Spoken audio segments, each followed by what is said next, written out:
Olá, meu nome é Ivan Barbosa, eu sou gestor de fundos de ações no Ártica. Eu vou falar sobre um tema que já é bastante conhecido, que é o envelhecimento da população mundial. As pessoas costumam dar mais atenção para aquilo que tem um impacto grande no curto prazo. E aqueles fatores que têm um efeito mais lento, que vão gerando pequenas mudanças, mas de maneira consistente ao longo de décadas, ficam em segundo plano, mesmo que o efeito total desses fatores em períodos longos seja muito grande. Então isso é igual à questão dos juros compostos nos investimentos. Parece que uma pequena diferença muda pouco de um ano para o outro, mas isso aplicado ao longo de 10, 20 anos muda muita coisa. A mudança do perfil demográfico tem essas características. É um efeito lento, mas que vem acontecendo dia após dia e vai gerar uma mudança muito grande no mundo ao longo das próximas décadas. Então vamos ver de onde é que esse movimento surgiu e quais vão ser esses efeitos que vão ser causados por causa do envelhecimento. Há dois fatores principais envolvidos nessa questão. O primeiro deles é o aumento da expectativa de vida humana, muito ligado à questão de melhoria da qualidade de vida e avanço da medicina, então as pessoas estão vivendo cada vez mais. E o segundo é a queda da taxa de fecundidade, o número de crianças que está nascendo. Esse é o fator mais importante na mudança demográfica. Estima-se que ele seja responsável por cerca de 80% da mudança do perfil no geral. E é um pouquinho mais complicado de entender, porque, enfim, está mudando em direções diferentes ao redor do mundo. A gente vai focar mais nesse segundo ponto, na taxa de fecundidade. Para manter a população no mundo, estagnada, sem crescimento e sem queda, cada mulher deveria ter, em média, 2,1 filhos ao longo da vida. Esse ponto 1 é porque existe mortalidade antes das pessoas terem seus filhos, então tem que ser um pouquinho acima da taxa de 2 filhos por casal. Hoje, essa taxa de fecundidade no mundo é de 2,3, então a gente ainda está acima da taxa de reposição, a população mundial ainda está crescendo. Só que a taxa de fecundidade é muito mal distribuída no mundo. Os países que têm taxa de fecundidade ainda altas são os países bastante subdesenvolvidos, África, Oriente Médio e Sudeste Asiático. Os demais países, que são os lugares onde vivem 2/3 da população mundial e nesse pedaço estão incluídos todas as economias desenvolvidas do planeta, a taxa de fecundidade já está abaixo da taxa de reposição. Então a população desses lugares está decrescendo. E a queda da fecundidade não é um fenômeno tão recente, já tem décadas, mas de um ponto de vista histórico, o movimento foi bastante abrupto. Eu vou colocar um gráfico na tela que mostra um pouco como é que essa coisa aconteceu. Então isso aqui é a taxa de fecundidade global. Então vejam que lá na década de 70, no início da década de 70, estava quase 5 crianças por mulher. E em pouco mais de 60 anos, a fecundidade global caiu pela metade. Hoje nós estamos em 2,3, mas olha como é que foi abrupto. E para trás de 1970, esse indicador sempre foi muito mais alto que a taxa de reposição. Então esse fenômeno de existirem poucas crianças para repor as pessoas que existem hoje é um fenômeno bastante novo. E vejam quanto que isso mudou para os dias de hoje. Então vejam esse gráfico que mostra como é que estava a taxa de fecundidade em 1950. Então todos os países do mundo estavam acima de suas taxas de reposição, onde praticamente todas as economias estão com a sua taxa de fecundidade abaixo da de reposição. Então, como eu mencionei, só África, Oriente Médio e Sudeste Asiático que estão ainda crescendo suas populações. Os outros lugares já têm uma expectativa de decrescer o número de pessoas vivendo lá. Uma coisa interessante sobre essa questão é que o perfil demográfico vai ser alterado de maneira bastante previsível ao longo das próximas décadas, por uma questão meio óbvia. A quantidade de pessoas com mais de 65 anos que nós vamos ter em 2035, por exemplo, só depende da quantidade de pessoas que têm hoje 55 anos e da taxa de mortalidade, que é uma estatística mais ou menos estável, com exceções de grandes guerras, grandes pandemias, não muda tanto. Então a gente consegue projetar com uma certeza bastante razoável quantas pessoas vão ter cada idade nas próximas décadas. Então a curva de fecundidade das últimas décadas é que determina o perfil que vão acontecer ao longo das próximas 2, 3 gerações. Porque a única taxa que, em tese, nós temos alguma ingerência é o número de nascimento de crianças hoje. Então isso vai afetar o número de aposentados, que tipicamente tem mais de 65 anos, só daqui exatos 65 anos.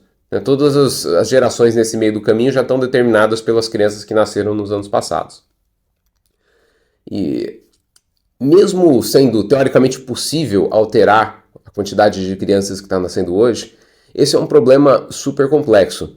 Vários países que têm a fecundidade muito baixa tentaram estimular que casais passassem a ter mais filhos, mas a queda de fecundidade nos países envolvidos é um fenômeno mundial. Todos os países que caíram abaixo do seu nível de reposição até hoje não conseguiram repor nem para os 2,1% necessários, né? 2,1 filhos por mulher necessários.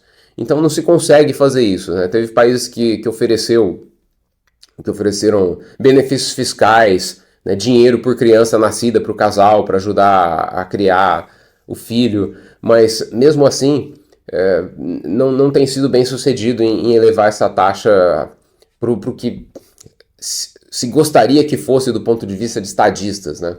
Então isso tem criado uma tendência de mudança do perfil demográfico que é fatal, tá? É irreversível para as próximas décadas e é mais ou menos sabido que vai acontecer em praticamente todos os lugares do mundo. Esse gráfico que eu coloquei aqui na tela é uma projeção da McKinsey bem interessante que eles projetam como é que vai ser a evolução da pirâmide etária em vários países ao local do mundo. Eu não vou passar um por um, mas eles dividem em duas grandes ondas, três na verdade, tem mais uma que não aparece nesse gráfico, mas a primeira onda são os países que já estão mais envelhecidos. Então, o principal exemplo desse grupo é o Japão, que tem sido o caso de estudo, né, para o que vai acontecer com economias com envelhecimento populacional, mas vejam que aí está Estados Unidos, está a Europa e está a própria China. Então, eu vou chamar atenção aqui só para a China e para os Estados Unidos, que são o terceiro e o quarto gráfico da linha de cima. E vejam que interessante, os Estados Unidos não está tão mal assim, né? Entre as economias avançadas, eles são o que tem a melhor expectativa, né, de evolução dessa questão demográfica. E a China teve uma queda de fecundidade brutal por causa de uma política de um filho só que eles tiveram no país por algumas décadas. E hoje eles vão ficar com uma pirâmide etária completamente invertida, de maneira irreversível, e tem muita gente especulando qual que vai ser o efeito que isso vai ter na economia chinesa. Sem dúvida vai ser um efeito negativo, tá? Então a China tem um grande problema demográfico para enfrentar nas próximas décadas.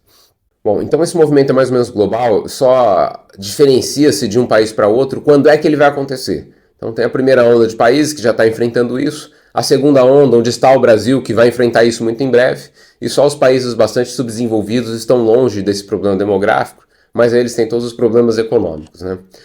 E para a gente imaginar qual que vai ser o impacto dessa mudança de perfil demográfico na economia, a gente precisa fazer algumas simplificações grandes, porque o problema é muito complexo de tentar se tratar em detalhes. Então o que eu vou fazer é traçar como é que evolui o comportamento econômico de uma pessoa típica ao longo da vida dela. Eu vou assumir uma pessoa de classe média, né, porque a classe média e a classe alta são as mais representativas na economia, elas que giram a maior parte do dinheiro do mundo. E traçando o perfil da classe média, é mais ou menos fácil de extrapolar o que a classe mais alta faria, o que a classe mais baixa faria. Então, a primeira fase da vida é a infância e adolescência, aqui no Brasil até cerca de 18 anos. Nesse período, a pessoa consome pouco, porque ela não ganha dinheiro, ela é dependente dos pais, não toma suas próprias decisões econômicas e também não tem uma vida muito complexa, né? Ela praticamente está em casa estudando. Então, um dos principais custos que os pais têm com a criança nos países onde não há educação pública gratuita é com educação. E o restante dos gastos são preponderantemente gastos básicos de comida, roupa, moradia e tal. Mas não tem muita coisa além disso. Então é uma fase de baixo consumo, baixa produtividade econômica. A próxima fase é a fase dos jovens adultos, entre 18 e 35 anos mais ou menos, que é o período que a pessoa se forma, sai para trabalhar, começa a ganhar dinheiro, mas ela ainda não tem uma vida estruturada, ainda não tem bens e ainda não tem família. Então essa é a fase de consolidação da vida da pessoa, onde ela vai focar principalmente na evolução de carreira, então ela vai tentar sair ali do nível de entrada para a consolidação da carreira dela, e é a fase em que as pessoas compram sua casa, carro, casam e têm filhos, então quando os filhos vêm é uma nova onda de gastos com educação e manutenção da vida da criança, e nesse período não sobra tanto dinheiro para investir. a pessoa vai aumentando sua renda ao longo dessa fase, mas os custos aumentam em conjunto, né? Então vai se ampliando a gama de coisas que a pessoa consome, mas não sobra tanto excesso de capital para começar a fazer muitos investimentos. Na fase seguinte, vou colocar aqui entre 35 e 55 anos, é a fase madura. Nesse período em que se costuma atingir o ápice da vida profissional e o ápice de consumo também, né? Porque a pessoa sempre viveu ali tentando fazer as contas fechar. Quando ela começa a ganhar um pouco mais, ela tende a gastar uma boa parcela desse aumento de renda, né, com coisas mais discricionárias, turismo, restaurantes, artigos, entre aspas, de luxo, né, coisas um pouco mais extravagantes que ela possa querer, mas que não fossem bens essenciais, que não tinha como comprar antes. Nessa fase ainda pode haver uma questão de gasto de educação com a universidade dos filhos, né, se no país não existia universidade pública, mas mesmo assim, nesse período é que as pessoas costumam começar a gerar excedentes de renda e começam a ter capacidade de investimento. Tá? Então é a fase que os investimentos começam a ser mais relevantes e que a pessoa começa a construir um patrimônio investido, né, que não é só da questão dos bens de consumo. Próxima fase, que eu vou chamar de pré-aposentadoria, é de 55 a 65 anos. Né, que a situação econômica é similar à anterior, no ponto de vista de renda, mas os gastos podem começar a diminuir porque geralmente os filhos já saíram de casa. Então os filhos já se tornaram independentes, começaram a se sustentar e cai um pedaço razoável dos gastos que o casal sustentava. Né? Então, esses gastos que foram embora podem ser convertidos para gastos aspiracionais, né? Coisa que o casal queria fazer e não conseguia antes, viagens, comprar outros bens, um pouco mais de luxo, um pouco mais de lazer. Mas nessa fase, a questão da aposentadoria já começa a ficar mais iminente, né? A pessoa tem uma visibilidade não tão distante assim de que ela vai ter que encarar a velhice, vai parar de trabalhar em algum momento, vai diminuir sua capacidade de renda e começa a se preocupar mais em formar um patrimônio para se sustentar durante a velhice. Essa questão em particular muda bastante de país para país porque depende da estrutura de previdência pública. Tem países como os Estados Unidos que não têm um aparato tão grande de previdência pública, então as pessoas se preocupam bastante e fazem seus próprios planos de previdência privada. E há países como os europeus, que têm uma estrutura de previdência pública muito mais robusta, e essa preocupação acaba sendo um pouco menor. O Brasil está mais ou menos no meio do caminho. A gente tem o INSS, só que a renda máxima do INSS não é a renda que boa parte das pessoas de classe média, classes mais altas que isso tem.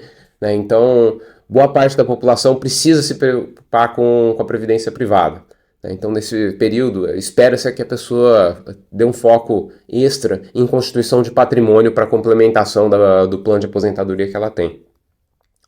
E a idade de aposentadoria varia um pouco de lugar para lugar, mas, a grosso modo, a partir de uns 65 anos é a idade que tipicamente as pessoas se aposentam.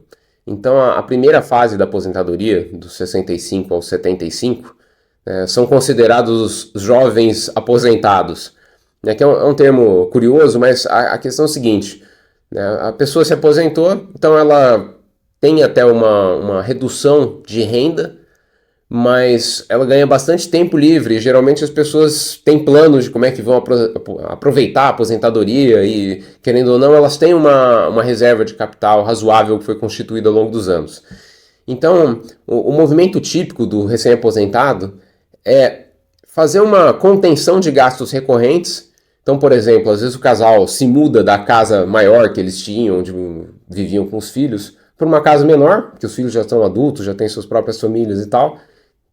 Então eles têm uma preocupação de reduzir esses custos correntes que, de certa maneira, são obsoletos, né? Mas pode ser que eles gastem dinheiro com viagens, com hobbies, com as atividades que eles planejaram fazer quando estivessem tempo livre, né? É uma fase que a pessoa tem dinheiro e tem tempo. Então o perfil de consumo muda um tanto. Ela não consome tantas coisas assim de subsistência, de ter uma casa muito grande e tal. Caem os gastos relacionados a trabalho, transporte, roupa de trabalho e tal. E aumenta um pouco os gastos de entretenimento, de lazer.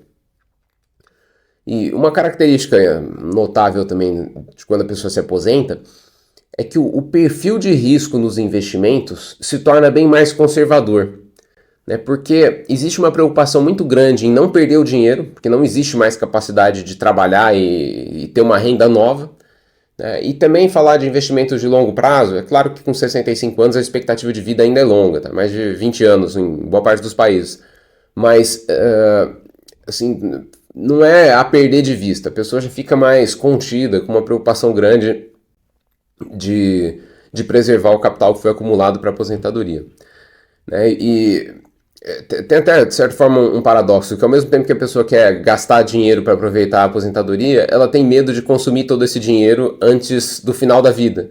Então ela não gasta tanto assim. Por isso também gera um pouco esse perfil de diminuir as despesas recorrentes, e aí à medida que o dinheiro vai sobrando, que vai ficando visível que vai dar, a pessoa faz gastos discricionários maiores. Vai fazer viagens, faz algumas extravagâncias para aproveitar o fim da vida. A partir dos 75 anos, né, mesmo esses consumos mais extravagantes começam a cair também, porque as pessoas perdem disposição física mesmo para ficar fazendo grandes viagens, ficar fazendo muitas atividades. Então a vida delas se torna mais centrada em família e na rotina doméstica. O único gasto que tende a aumentar nesse período final são os gastos com saúde, né, que vão aumentando cada vez mais, né, nas complicações finais de saúde, o gasto dá um salto, né, mas o resto das coisas fica uma vida mais básica, mais introspectiva e acaba se gastando pouco. Né, e nessa fase as pessoas também já começam a pensar em sucessão, o que vão deixar para os filhos, como é que vão fazer a transferência de patrimônio.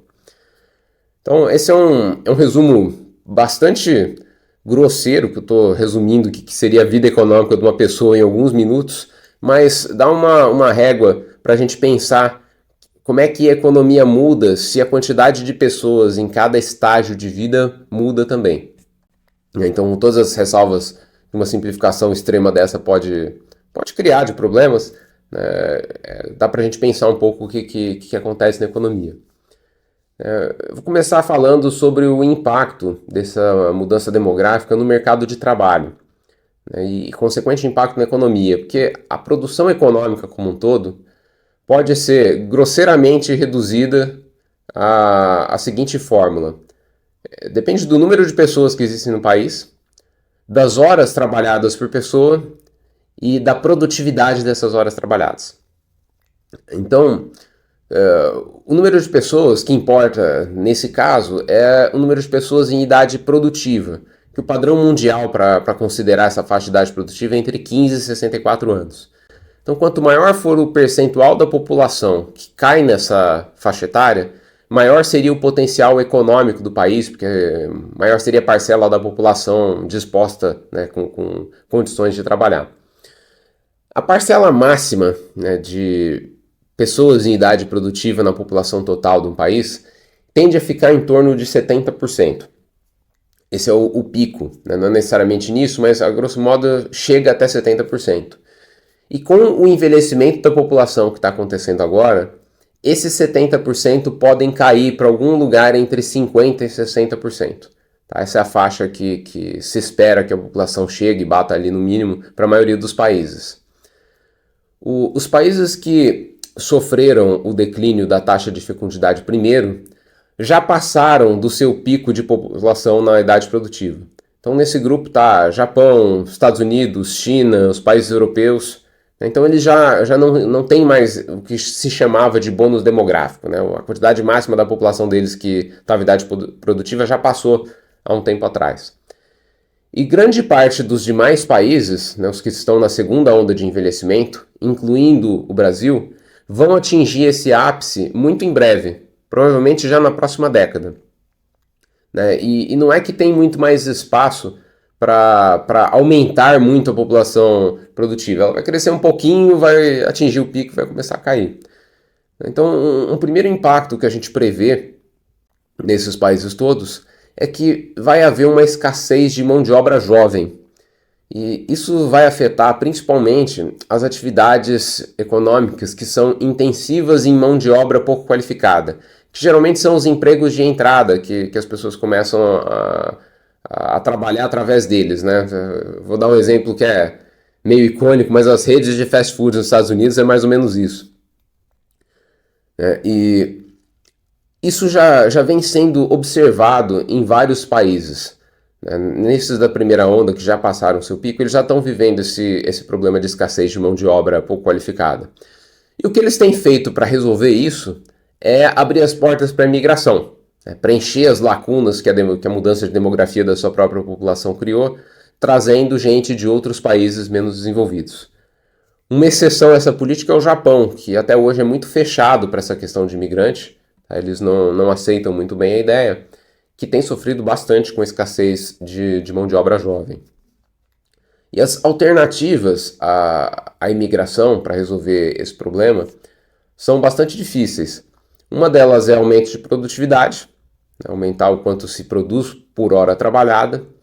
E a outra alternativa é aumentar a carga de trabalho, o número de horas trabalhadas por pessoa.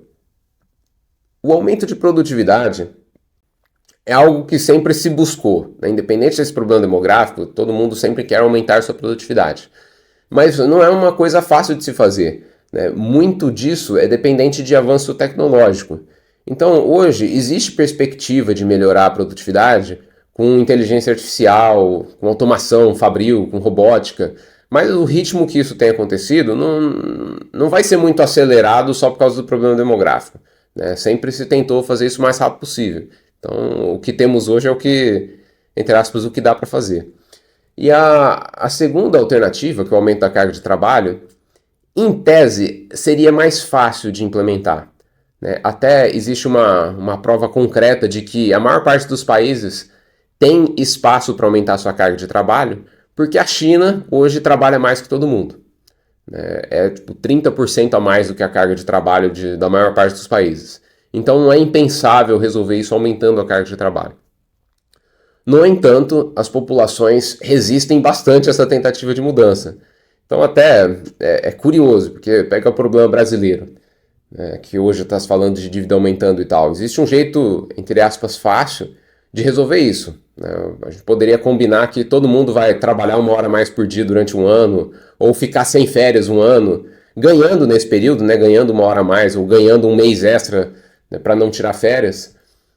E com isso todo mundo ganharia mais dinheiro. Quem está trabalhando ganha mais dinheiro, as empresas, o governo, todo mundo ganharia mais dinheiro trabalhando mais. E isso poderia resolver o nosso problema de dívida, resolver o problema de endividamento, tanto privado quanto público e tal.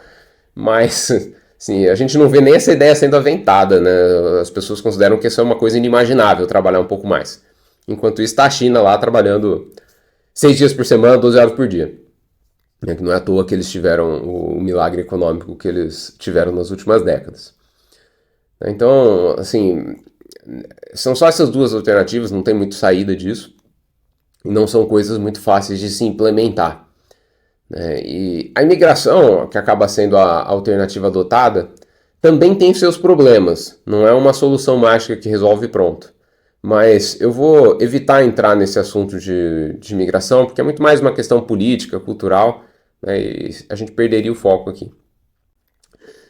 Se nenhuma dessas alternativas for perseguida, e em especial se a produtividade não aumentar no futuro, é quase inevitável que vários países entrem em recessão econômica.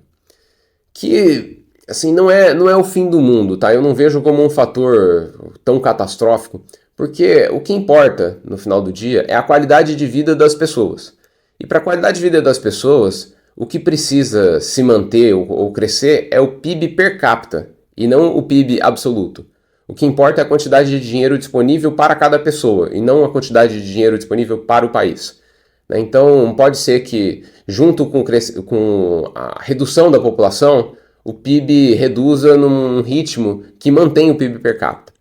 Só que falar em começar a diminuir o tamanho da economia é uma quebra de um dogma econômico que existe há muito tempo, que o principal objetivo de um país, de uma empresa, de qualquer coisa é continuar crescendo, continuar aumentando de tamanho mesmo. Então, apesar dessa possibilidade de manter a mesma qualidade de vida, mesmo com queda do crescimento do PIB, não é uma coisa que as pessoas aceitam de imediato. Assim, todos os países estão lutando para não ter que enfrentar um período de recessão econômica, para o PIB continuar crescendo, apesar dessa mudança do perfil demográfico. Só que não é um objetivo trivial, né? O Japão, que já tem esse problema de envelhecimento populacional desde a década de 90, então já tem algumas décadas de experiência de que é essa fase de população envelhecida, né? E é um país pequeno, então teoricamente mais fácil de se gerenciar, com uma economia bastante desenvolvida e com um povo que tem um nível de disciplina atípico, né? Acima da maior parte dos países do mundo.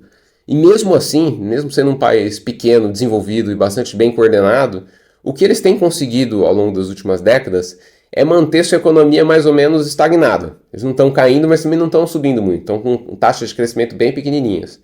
Então, provavelmente é isso que dá para fazer, assim, não deve passar tanto disso.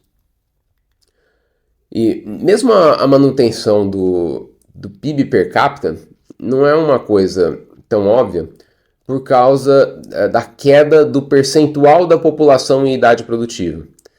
Então, o pico de 70% que a gente mencionou implica que existe 2,3 pessoas em idade produtiva para cada jovem ou aposentado, então para cada dependente.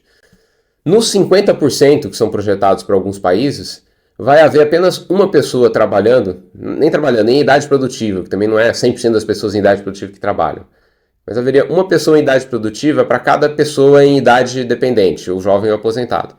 Então é um fardo pesado para carregar para quem ainda está trabalhando, né? E existe um limite de aumento da carga de trabalho, mesmo que se decida que essas pessoas que estão em idade de trabalho vão trabalhar mais agora, né? Não é fácil expandir tanto assim. Pode ser um pouquinho, pode ser 1 hora a mais por dia, mas não vai ser 6 horas a mais por dia, né? Não vai passar a jornada de 8 para 14 horas líquidas. Então o mundo vai depender bastante de aumento de produtividade para evitar a queda da qualidade de vida média da sua população. E existe um outro problema que vai vir junto com essa questão de mudança das parcelas da população em cada fase de vida, que é o aumento do número de aposentados, que gera déficits na Previdência, que é um problema também bastante conhecido, que muitos países têm, com certeza vocês já ouviram falar. E esse problema de déficit previdenciário é mais complexo e politicamente mais carregado do que a questão de mão de obra jovem disponível. Porque diversos países, e incluindo o Brasil nesse grupo, estruturaram sistemas de previdência públicos que começaram a arrecadar dinheiro das pessoas e não investiram esse dinheiro num fundo para devolver para essas pessoas quando elas se aposentassem. Os governos basicamente gastaram esse dinheiro e confiaram que nas próximas gerações as pessoas que estivessem trabalhando também contribuiriam e essas contribuições seriam usadas para pagar os benefícios dos aposentados. Só que não se previa essa inversão na pirâmide demográfica, né? Então, o que está se prevendo é que no futuro o número de pessoas trabalhando e contribuindo para a Previdência não vai ser suficiente para bancar os benefícios da quantidade de aposentados que vai haver. E não tem tanta saída para esse problema, né? As saídas seriam apenas o governo fixar resolver esse rombo, né? Contribuir para compensar o número de pessoas que não estão mais contribuindo. A outra alternativa seria aumentar as contribuições, ou seja, aumentar imposto. E a terceira delas seria diminuir os benefícios dos aposentados. Esse é um problema bastante sensível, porque assim, a geração que montou o sistema previdenciário já passou, né? Então hoje é difícil apontar dedos e falar quem tem culpa nessa questão, né? E todas as saídas acabam sendo ruins, né? O aumento de contribuição, o aumento de imposto é possível, mas assim, não é que se cobra pouco imposto hoje. Então o governo simplesmente repassar o custo para a nova geração de trabalhadores pode ter uma resistência muito grande dessa geração que vai ter que trabalhar e pagar por isso. Diminuir benefício dos aposentados parece ainda pior, porque uma pessoa que se planejou de acordo com os termos previdenciários que lhes foram oferecidos, ou às vezes não foi uma oferta, foi uma imposição. Aqui no Brasil, todo mundo que é CLT é obrigado a contribuir com o INSS. De repente, né, ou já aposentado, ou muito próximo da aposentadoria, descobre que não vai receber esse benefício, que o benefício vai ser reduzido. Né, que é uma injustiça que me parece enorme, porque a pessoa não tem muito mais o que fazer, ela já não tem mais expectativa de vida para trabalhar mais, para mudar a renda, então é uma traição grande da confiança de todo esse público que estava dentro do sistema previdenciário. Né, e o governo bancar 100%, que seria, na minha visão, o mais correto do ponto de vista moral, é muito difícil do ponto de vista prático, porque os governos já sempre estão gastando tudo que tem, né, já tem um problema de déficit, de aumento de endividamento público, então não existe recurso para ir lá e tampar o rombo da Previdência só com o dinheiro do governo sem aumentar impostos. Né? Então, assim, é um problema que não tem uma saída muito elegante. E é um problema que pode causar um conflito meio sério entre gerações. Porque quando a gente fala de trabalhar mais, contribuir mais para a Previdência, esses esforços recaem todos sobre uma população mais jovem, que já tem hoje, do jeito que as coisas estão, uma expectativa de contribuir mais do que eles vão receber quando for a vez deles se aposentar. Então, o jovem trabalhador é obrigado a aderir a um sistema previdenciário que claramente é um mau negócio para ele. Né? Só que, para ele implementar uma mudança nesse sistema que, de certa forma, ele está obrigado a aderir, não é muito fácil, porque existe já um tanto de eleitores razoável na idade de aposentadoria ou próximo dessa idade, e esse bloco de pessoas que tem interesses mais nos benefícios do que no problema das contribuições tende a aumentar ao longo do tempo. Né? Então é uma briga política difícil num sistema democrático, né? Você falar que vai tirar benefícios aposentados, coisas assim. É muito provável que as soluções que os governos adotem, e necessariamente terá que ser feito alguma coisa, tá? Não existe um cenário em que não se faz nada, mas é muito provável que todos os países acabem indo para uma solução meio híbrida. Né? O governo contribui um pouquinho mais para falar que ele está ajudando, né? Mas também reduz um pouquinho do benefício do aposentado, aumenta um pouco o imposto, né? E aumenta um pouco a contribuição não mensal, mas o período de contribuição, né? Se posterga a idade de aposentadoria. Eu acho que a solução mais palatável, assim, menos dolorida para a população como um todo, é aumentar a idade de aposentadoria. Porque como a expectativa de vida está crescendo, aumentar também sua expectativa de tempo trabalhando não me parece moralmente condenável.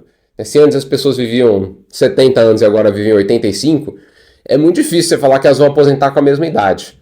Ela precisa trabalhar um período a mais, porque senão desbalanceia essa conta mesmo que não tivesse acontecido os outros problemas. Então, sim, me parece que boa parte dessa conta vai ser paga através da expansão dos anos de trabalho das novas gerações. Mas, enfim, cada país vai ter que ter sua discussão política, não tem ambição de prever qual que vai ser a decisão de cada país exatamente, né? Tem todas as condições de contorno particulares de cada um. E agora eu queria focar um pouco mais nessa questão demográfica do caso do Brasil, né? Que, querendo ou não, é onde mais nos interessa. Né? E aumentar um pouco a profundidade dessas previsões demográficas para o caso brasileiro. Esses problemas que eu comentei são comuns para dezenas de países, tá? Então o Brasil tem todos esses mesmos problemas. E a gente está numa faixa demográfica intermediária. Eu vou colocar na tela alguns gráficos que ilustram a nossa situação. Começando pela nossa população geral, a gente ainda tem expectativa de crescer alguns anos.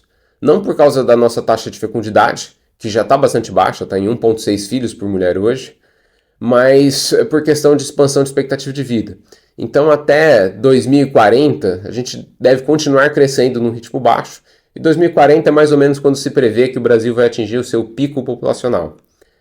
E a população em idade produtiva, que acaba importando mais para questões econômicas, vai atingir esse pico um pouco antes, em 2035. Só que de agora até esse pico não tem mais muito espaço para crescer.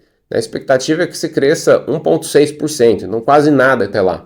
Então, uma conclusão que a gente pode tirar é que não existe mais bônus demográfico relevante para o Brasil daqui para frente.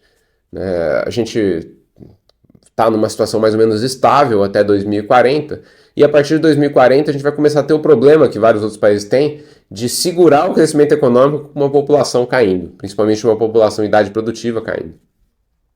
E para prever o impacto na economia brasileira num nível granular, em quais setores vão ser prejudicados ou beneficiados, o que nós fizemos foi pegar a projeção de população do IBGE e nós adaptamos essas projeções para encaixá-las nas faixas etárias das fases de vida que eu descrevi antes.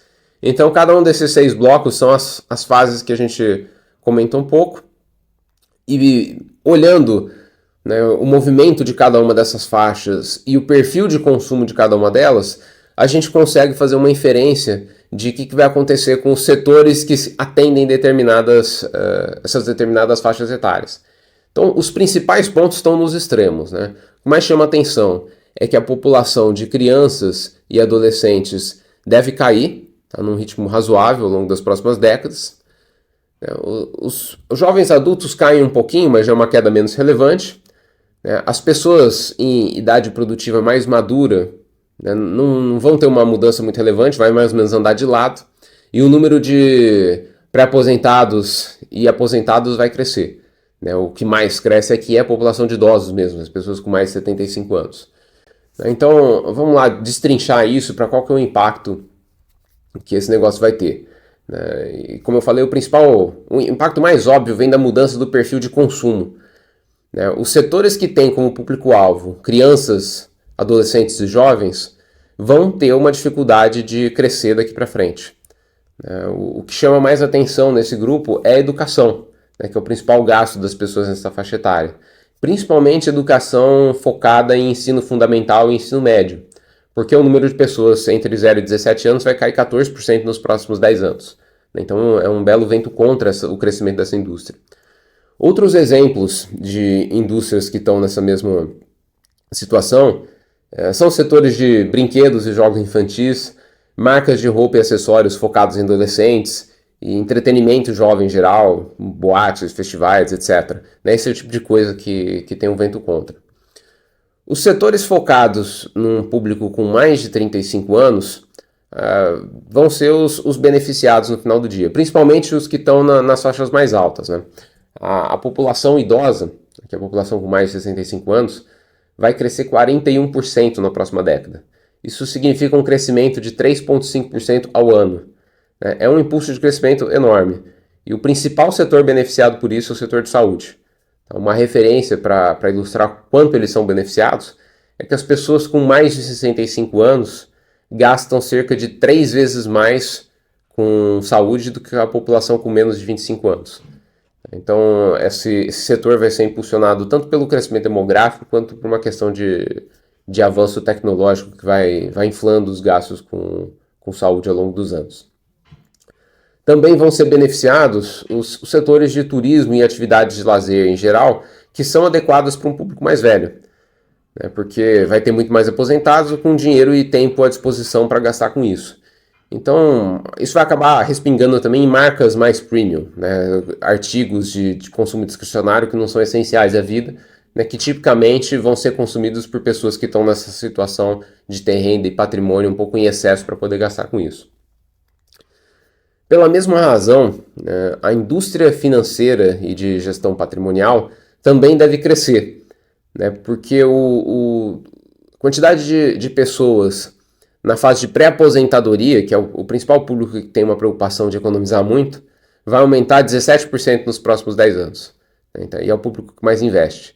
E os adultos em idade madura, que é o segundo público aí que tem maior tendência a investir, não vai crescer tanto assim, vai crescer 3% nesse período, mas ainda é uma contribuição positiva. Então vai ter uma base sólida de sustentação e um pedaço importante da sua clientela crescendo. E um outro setor que deve ser beneficiado por esse movimento são os serviços e produtos ligados a ganho de produtividade, por causa do problema de escassez de mão de obra. Então esses setores devem acelerar seu crescimento por causa a preocupação vai ficar cada vez mais iminente, a preocupação com a escassez de mão de obra jovem. Então coisas como inteligência artificial, que é meio óbvio que está todo mundo falando disso, mas um pouquinho menos óbvio, automação fabril, softwares de ganho de produtividade, tudo que faça cada pessoa que ainda está ativa no mercado de trabalho render mais deve ter um impulso positivo por causa dessa preocupação, que deve atrair mais investimento e atrair mais consumo pelas empresas desse tipo de solução. E existem também setores que estão em zonas meio cinzentas, né, que a gente não consegue determinar muito bem qual é a direção. O fim dessa época de crescimento populacional deveria implicar também na estagnação da expansão de infraestrutura urbana, por exemplo. Porque o que determina demanda por infraestrutura é a quantidade de pessoas vivas. Né? Então você não precisa ficar construindo mais casas, rede elétrica, rede de esgoto, né, rodovias e tal, se a população está estagnada. Só que esse raciocínio não é tão claro no caso brasileiro, porque ele assume que o que existe hoje é suficiente, que não é verdade para o Brasil. O Brasil ainda tem zonas que precisam de investimentos relevantes para que se atinja o nível de infraestrutura recomendável para a população existente. Só que esse déficit existe tipicamente em lugares que têm baixa capacidade econômica. Então não se investiu até hoje porque não tinha dinheiro para investir. E não é óbvio que vai ter dinheiro para investir no futuro.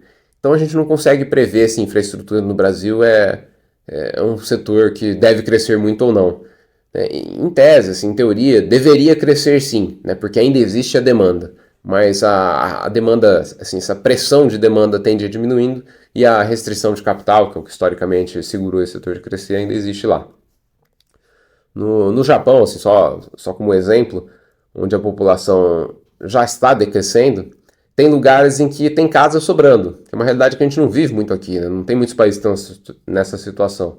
Mas existem cidades no Japão que têm mais imóveis do que precisam, né? E os preços dos imóveis vêm caindo, e a construção civil acabou se voltando mais para uma operação de renovar construções antigas e não ficar construindo casas novas. É um negócio bem diferente do que a gente vê aqui no Brasil. Um outro impacto menos óbvio dessa mudança de perfil demográfico é que no mercado financeiro, nos investimentos, a taxa de prêmio de risco tende a aumentar ao longo do tempo.